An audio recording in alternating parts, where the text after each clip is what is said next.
오늘 저는 제목을 태풍의 눈, 태풍 속의 삶 이런 제목으로 정해봤고요. 좀 전에 읽으신 본문 중에 있는데 마태복음 2장 16절과 요한복음 1장 14절의 말씀으로 말씀을 전하겠습니다.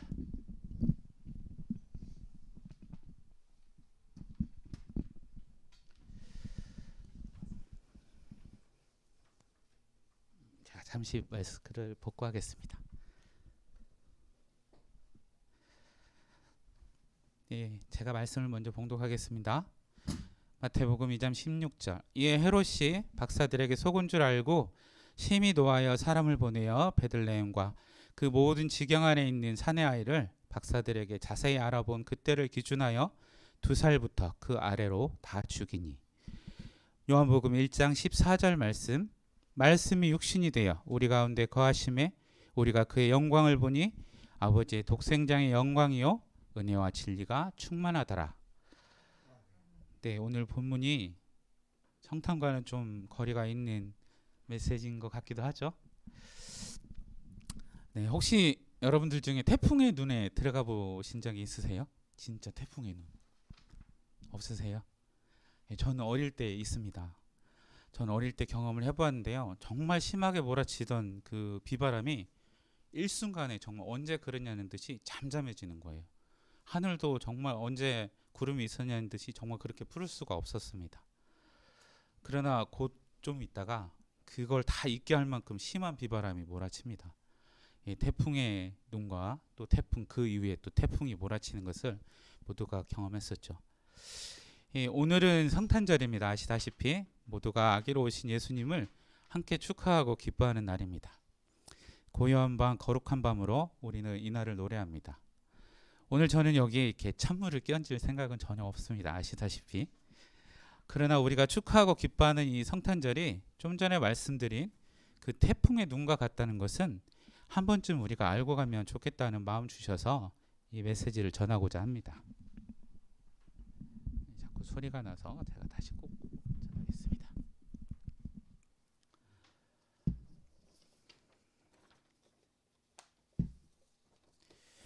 오늘 마태복음 2장의 말씀은 이 동방박사가 아기 예수님께 경배를 드리고 온 후의 이야기입니다. 동방박사는 별을 보고 왕이 낳은 것을 알았습니다. 그들은 왕이 당연히 왕궁에 있을 것으로 생각을 했죠.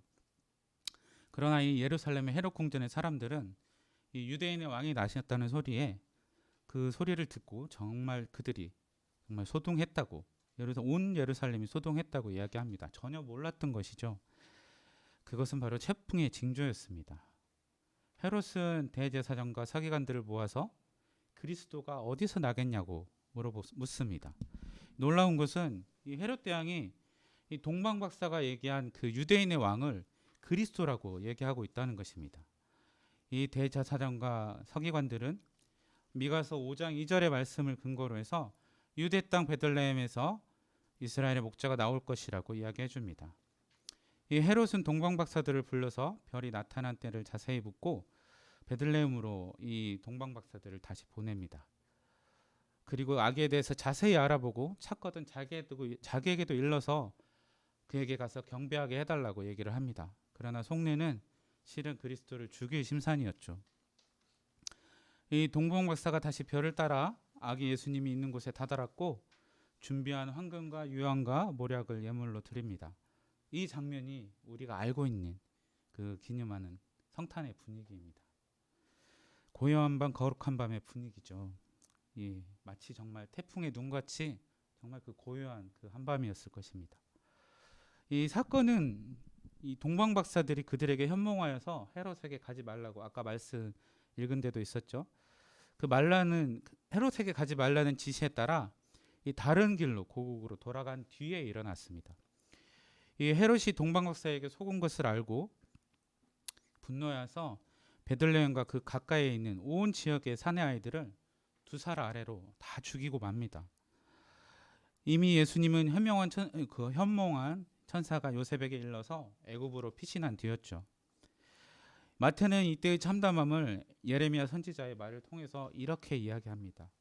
라마에서 슬퍼하며 크게 통곡하는 소리가 들리고 라헬이 자식을 잃고 우는데 자식들이 없어졌으므로 위로를 받으려 하지 않았다.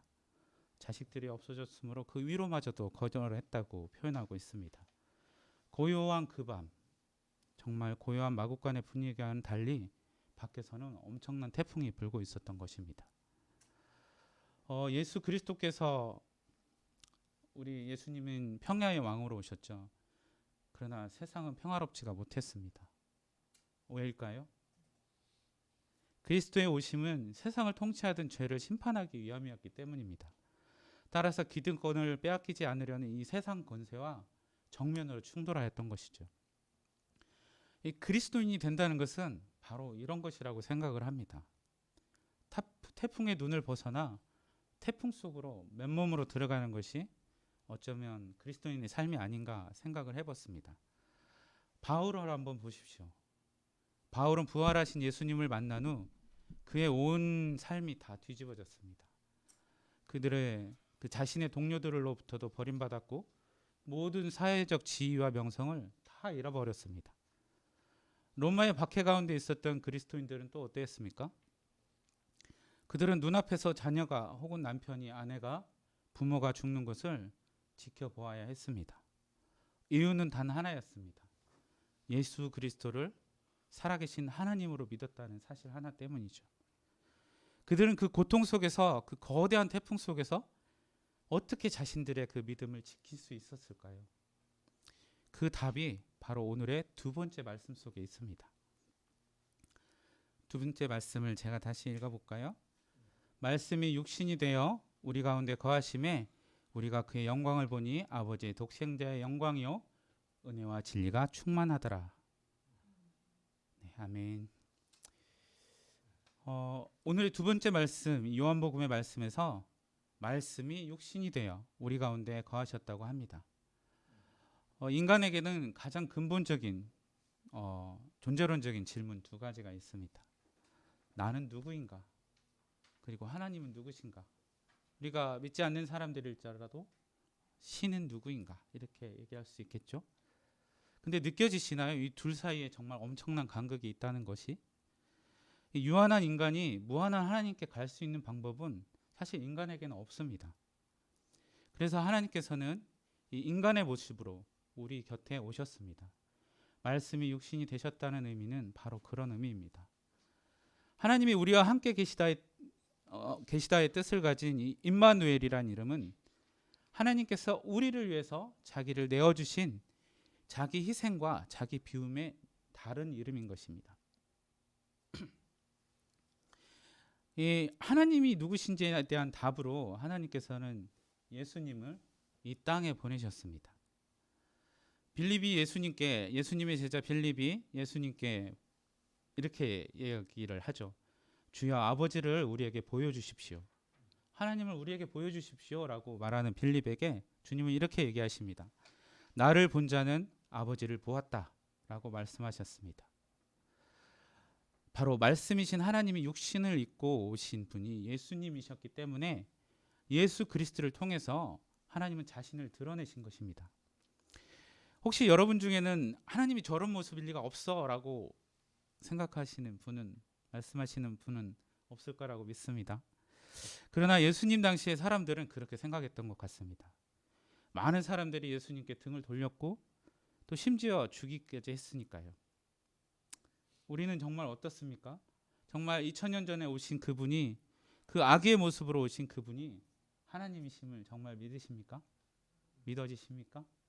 예, 믿어지시는 것이 정말 은혜라고 저는 생각을 합니다.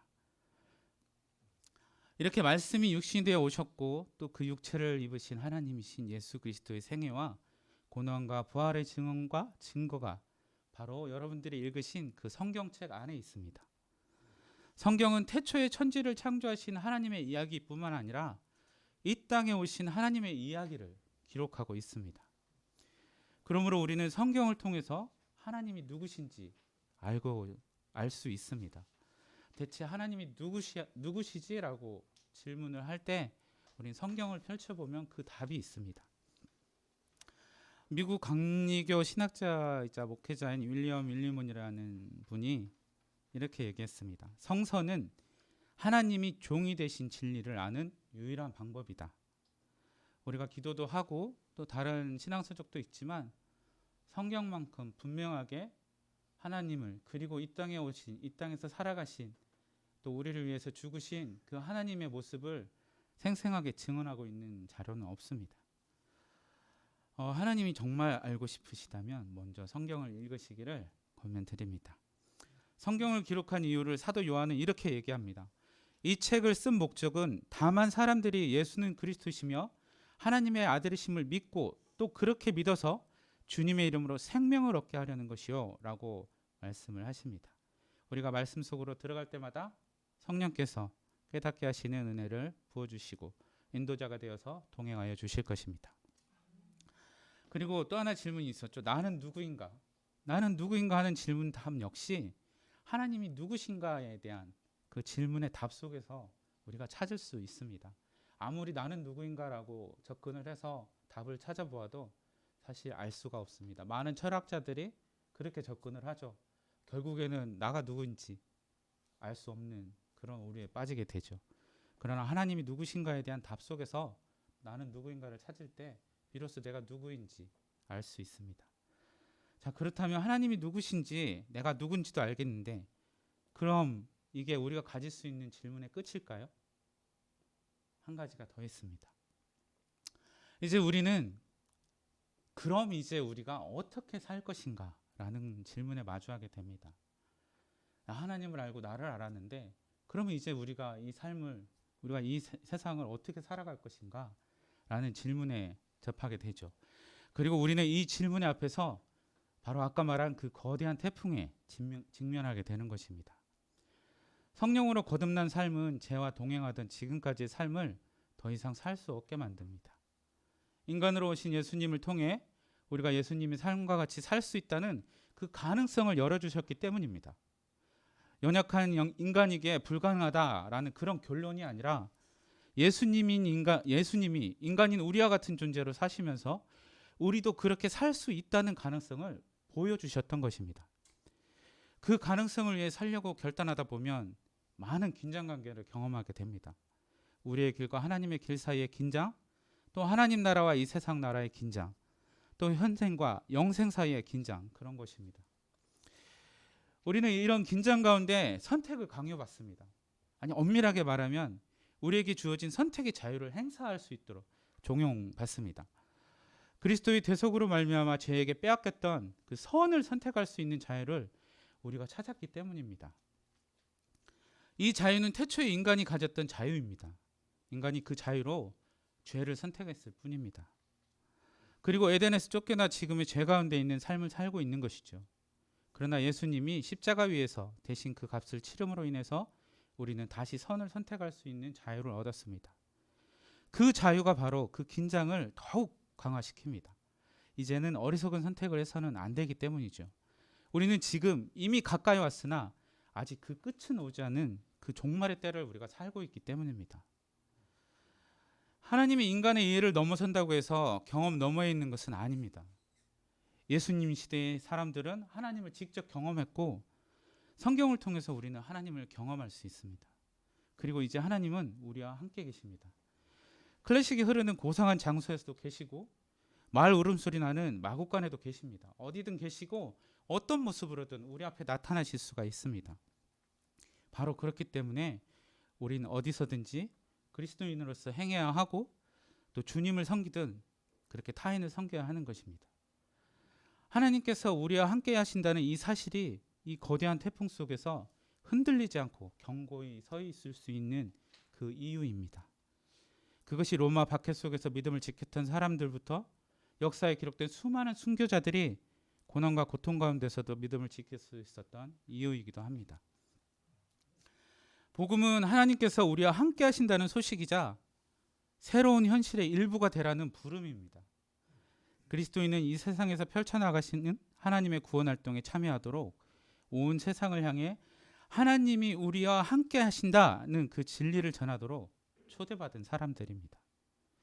우리 자신조차도 용서할 수 없는 우리의 죄를 용서하시고 우리가 그분을 찾을 수 있는 방법을 열어주시고 또 우리의 연약함에 완전한 공감으로 이 땅에 오셨습니다. 그분이 지금 바로 우리와 함께 계십니다. 베들레헴 외양간에서 시작되었고 또 그분의 연민 어린 이적과 기사에서 선명히 나타났으며 갈보리와 골고다와 지옥을 견디신 그 영광스러운 부활로 인해서 그 완성된 구원의 활동이 지금 여기에서도 이어지고 있는 것입니다. 독일의 신학자 보네퍼는 기독교는 종교가 아니다라고 이야기했습니다. 그럼 무엇일까요? 하나님과의 만남이다 이렇게 얘기했습니다. 근데 구약의 출애굽기 33장에 보면 하나님은 하나님을 보고 살 자가 없다고 그랬습니다.